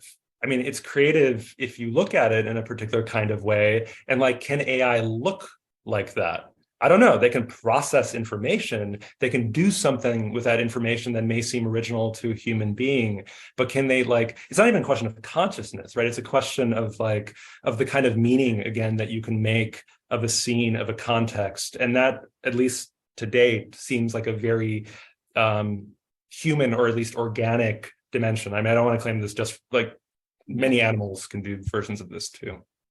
With just a footnote to your footnote quickly about, because obviously there could already be some forms of some patterns emerging in kind of machine visions and in machine kind of mapping things that maybe other machines can see, but maybe we can't. So there is a possibility that there is other things happening as part of that alternative cognition, alternative mapping, alternative vision that just escape us, that we don't know. The same way where we don't know whether dolphins are having really in-depth conversations, or whether even conversation is a good word to describe what it is that they are doing in a quite advanced cognitive way. It might not be. So that sense of the certain blockage on the part of the humans in recognizing that, and still, so we are folding that necessarily, that question of creativity, back onto ourselves, because that's the only way we can do. But there can be stuff happening that far exceeds our own kind of cognitive and visual ability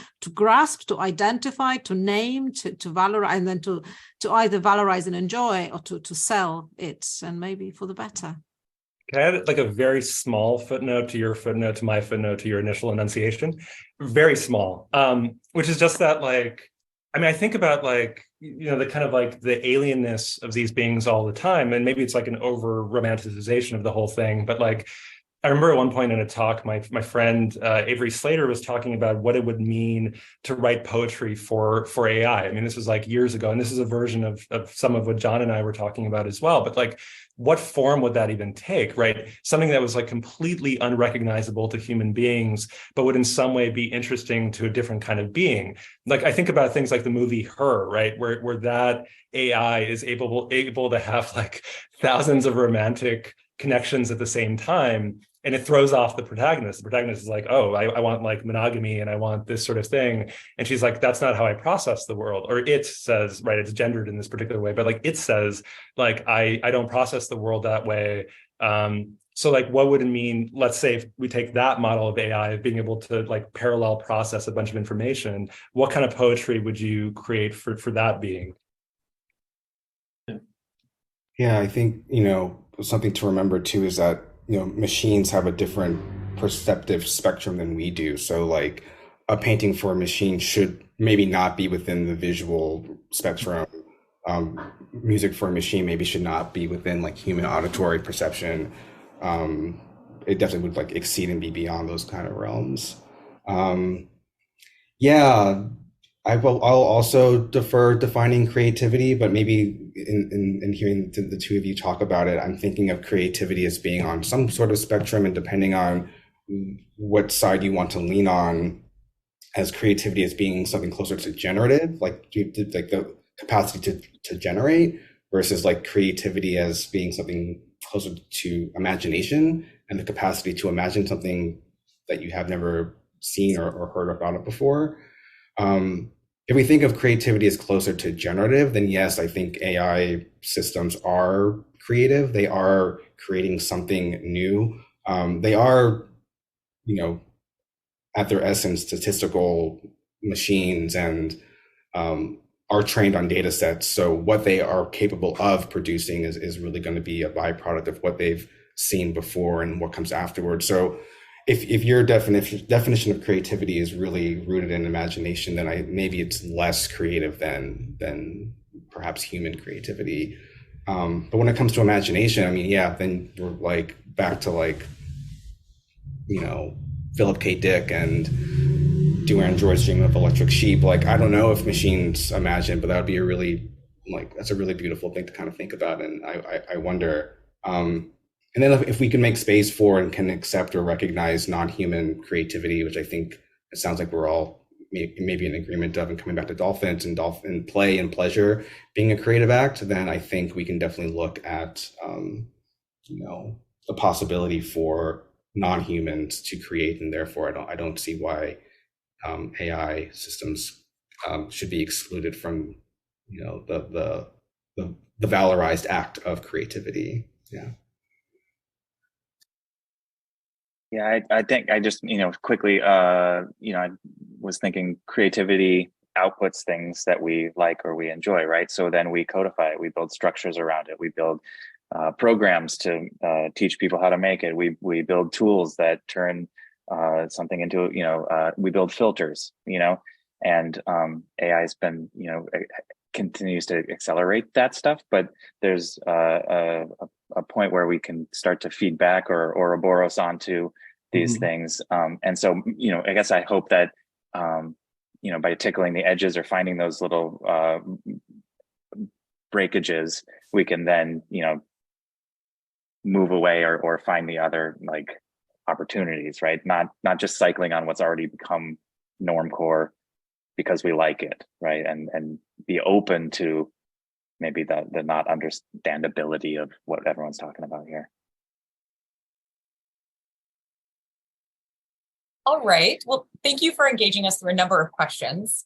Before we open it up to audience questions, which we have a few now. So audience, if you have questions that you've been sitting on, we're going to give you a little bit of time because we'd like to open it up to the panelists. If you have questions for each other, if a line of thinking, a line of thought has come up, questions were raised that you want to ask each other, or an important topic that we've missed while discussing, this is the time for that, and then we'll move on to audience questions there at the end.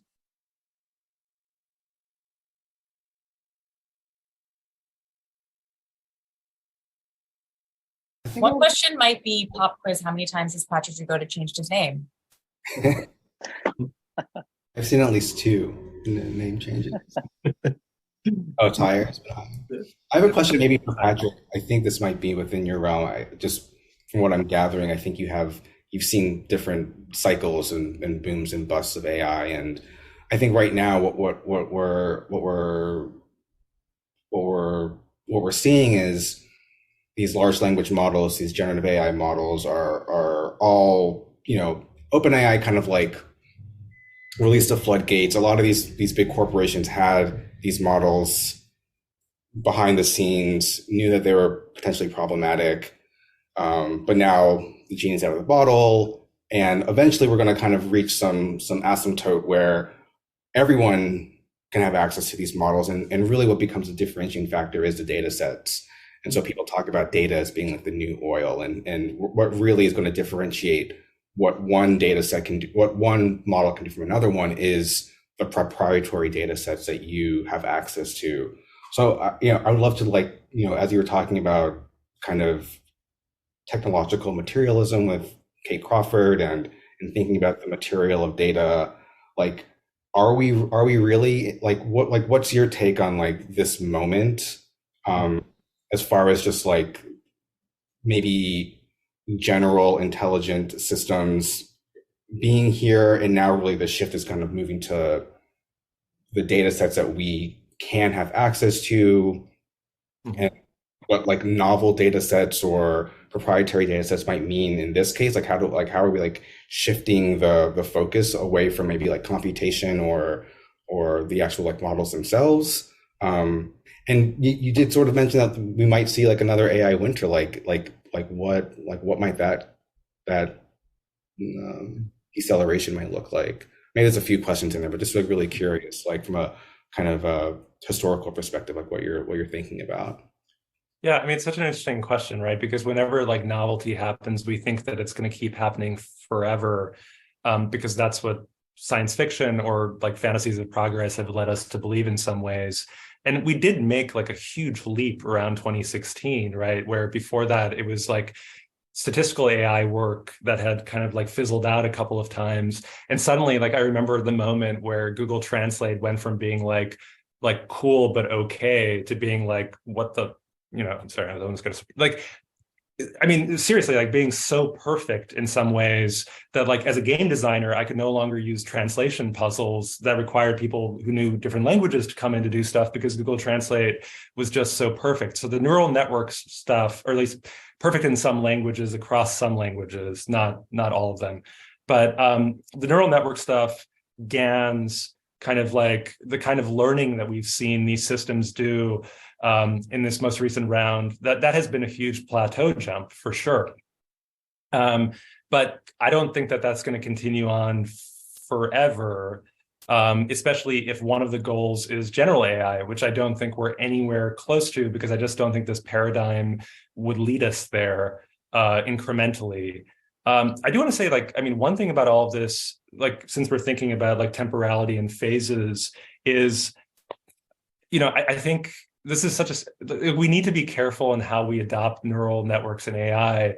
And obviously the ship has sailed on this long ago, but like in my utopian and naive way, arguably celebrating a lost cause, I see the value of something like the Amish relationship to technology, right? Like the Amish community isn't anti-technology, right? This is like a common misunderstanding. They're simply more reflective about the possible consequences of the technology before they potentially incorporate it into their culture.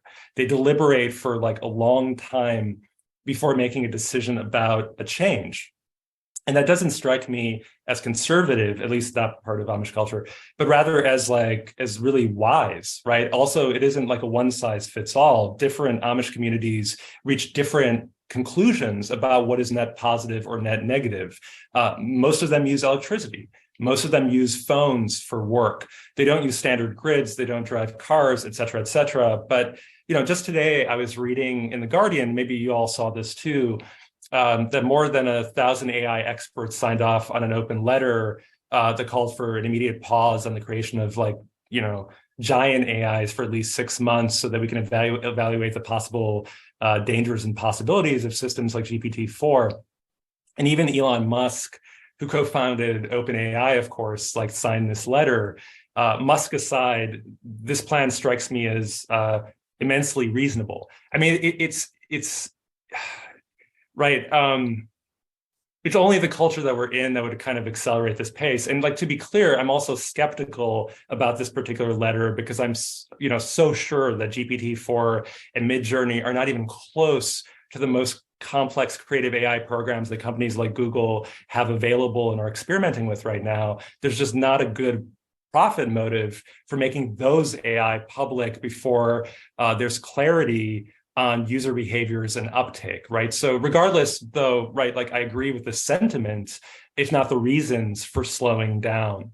And I understand that this is mostly my impression of Cassandra, even though I prefer Dionysus to Apollo. But I do think that, this is one way that the whole AI thing is connected to our broader world, right? Because in other news, the climate scientists and members of the Intergovernmental Panel on Climate Change keep telling us that we're in an apocalypse. We're not close to an apocalypse, we're actually in one. And half of the global population lives in zones that are highly vulnerable to climate breakdown.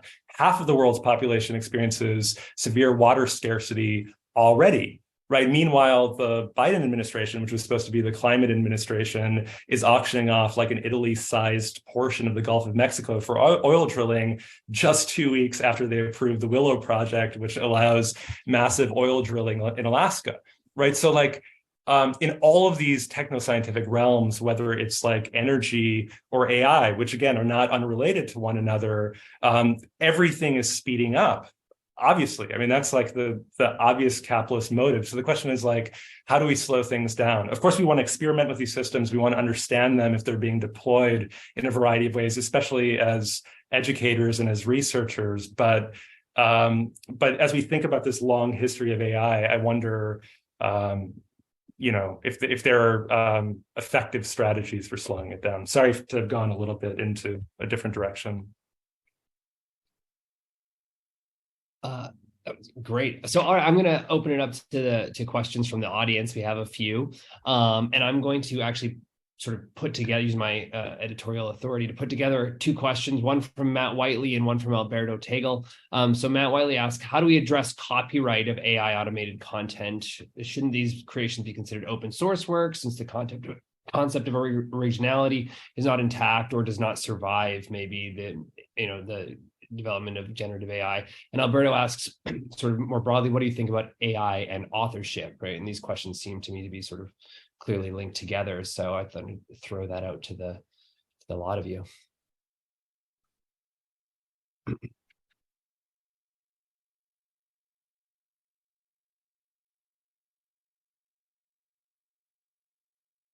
It's a different type of sampling, and so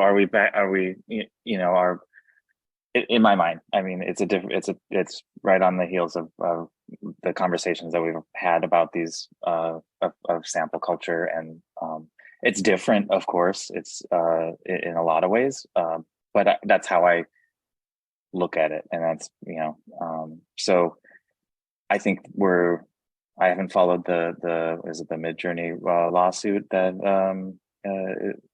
maybe had a determination, but I think we've got to be careful on how we enter into copyright and these systems, because we could really shoot ourselves in the foot or the face, really, if we're demanding copyright fit into this new paradigm. Authorship. I like the idea of open source, and I like the idea of attribution. It's hard when you're working with a vacuum that sucked up the entire internet. Yes. So I'm going to follow up. So the idea is like maybe not by technological means alone, but by technological means, we might be able to exert some serious pressure against like an intellectual property regime. Is that sort of what we want to be careful about copyright here? Is that kind of what you're saying? Yeah, in a way, I guess. I've heard people, folks have equated this time to the digital music becoming digitized, and that kind of putting pressures on these conversations.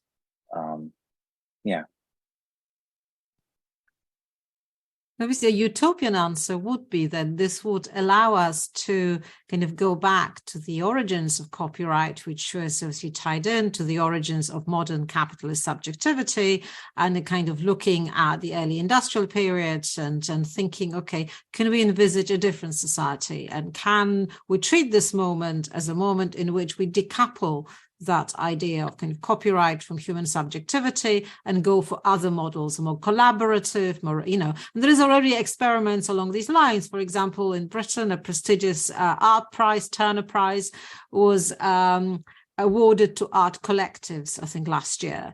And then the previous year, artists decided they didn't want to compete with each other. They all wanted the prize. So please deliver to 4 of us or nobody. So there is some kind of gestures, and they might be token gestures, but they might also be signaling things coming from kind of younger generations, that this individual recognition of a singular human I who wants glory and recognition and that kind of celebrity status maybe that's not the best model of living. Maybe that was those more networked kind of, I mean, obviously we would need to change everything if that was to happen, but those changes happen somewhere. But the optimist in me is excited about these, especially kind of creative gestures on the part of different communities. They don't have to be artistic communities, can be others. At the same time, I'm aware of the current economic, already precarious position of many artists and other creatives, especially those not in full-time employment anywhere. And I'm also aware that as soon as a little opening is created like that, the current kind of economic system immediately kind of adjusts and remonetizes that opening as another kind of trajectory that can be followed. So the pessimist thinks, well, it could happen, but it's not going to happen anytime soon. Okay, thank you. We have another question. This is from an anonymous attendee who wants to know what the panelists think about the incentive towards consolidation or data hoarding, right, to fuel these models, especially through the lens of surveillance or even socio-political conflict at mass scale, right? So I think that's a fascinating question.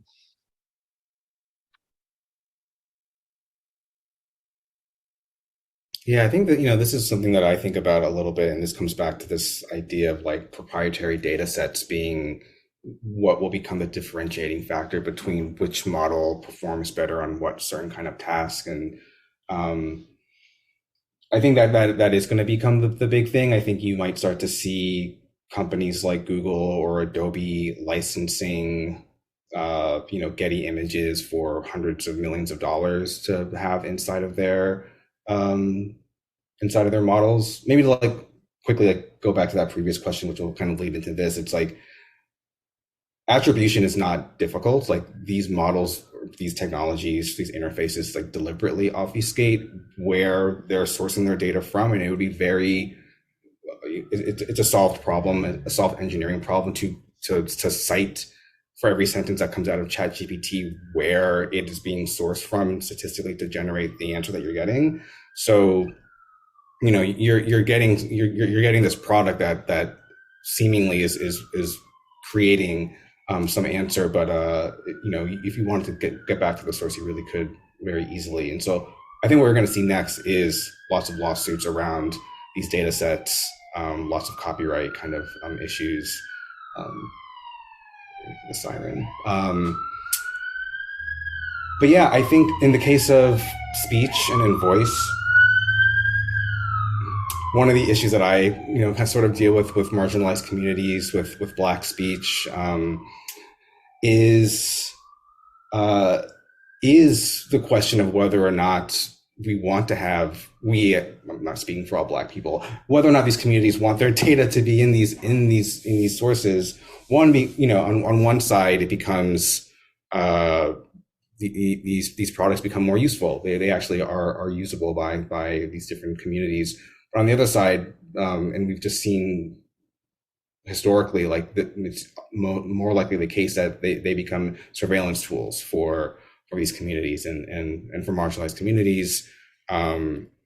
They become the subjects through which new surveillance technologies get tested and applied on. So we are seeing lots of communities like the Maori people are deliberately not including or being forthright in giving their speech data away to different companies that are asking for it, because they know just historically that this will probably be used in nefarious ways to surveil them or to sell them interesting ads on Candy Crush, whatever. So yeah, I think you're going to just kind of see a lot of like data fencing and tactics where people are either going to withhold their data, which is like the new oil for these models, or like institute like really kind of new interesting models of remuneration. So you're seeing things like what are they called? Not data collectives, but like data union. So essentially like we can all put our data into this data set.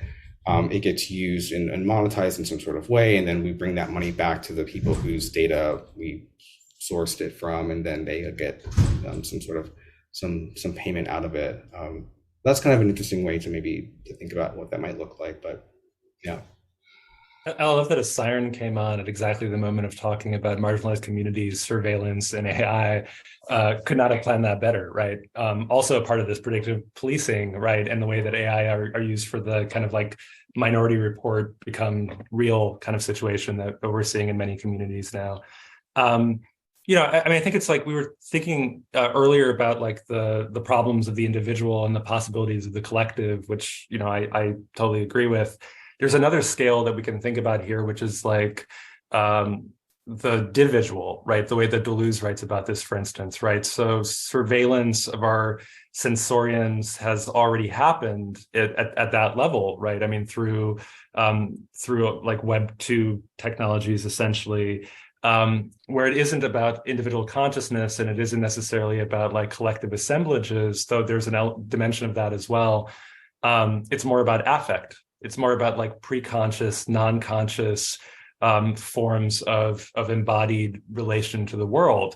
I mean, those moments which happen to me all the time, where like I haven't typed something in, but I'm like talking about it, and then like, you know, I go to social media and like there's an ad for that like random thing, you know, which may have something to do with like the voice recording dimension, but could also have to do with like a bunch of other things that I'm just like not entirely conscious of.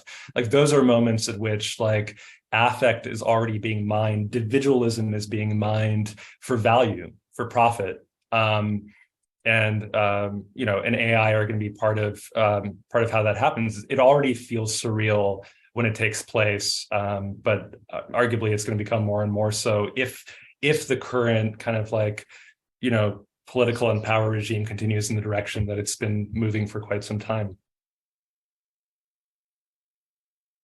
Oh, all right. Oh, thank you. Okay, so we have another question from Jesse Martinez.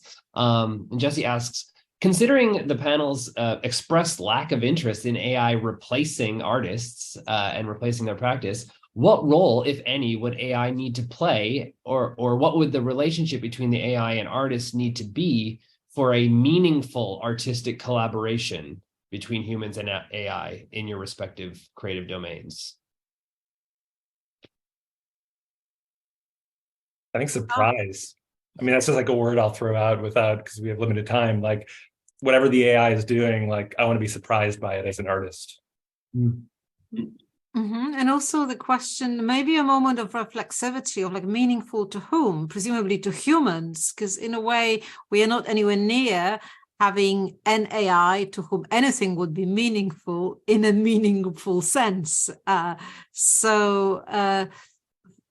Yes, that sense. But I think there is, in that sense, you know, this is already happening. There are a lot of people who are using you know, AI in an interesting way, or who are allowing themselves to be used by AI for some kind of playful or creative purposes. So for things to unfold. So this is already happening. So even though, you know, we've been critical, but skeptical, it doesn't mean, I think none of us are kind of technophobes. I think we are interested in exploring. And while we express reservations about the socio kind of political dimensions, some of this, we're also kind of, I think, all coming from the position that, you know, I think something is happening clearly, and let's try and kind of get into it, and not just with our minds, but also with our bodies, with our kind of technological beings, and seeing what happens, what we can do.